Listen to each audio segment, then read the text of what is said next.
Ayan o. Yan yung mga tinik-tinik eh. Yung kinakain niyang yan, pakita ko kung anong itsura ng kinakain niya. Ayan o, sarap na sarap siya o. Ang kapal siguro ng kalyo ng kanya bro, ng Gilagi. gilagi niya. O, tingnan natin ha. Pakita natin. Ano ba yung kinakain mo? Sarap na sarap ka. Ayan. Ayan o. Puro tinik.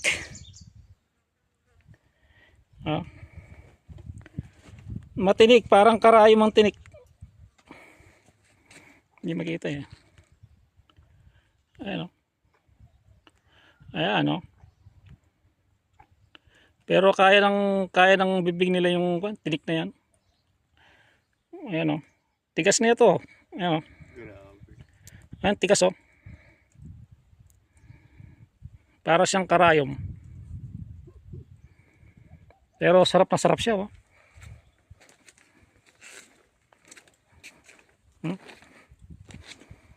Wala lang eh. Asin buo talaga. Oh. Okay na.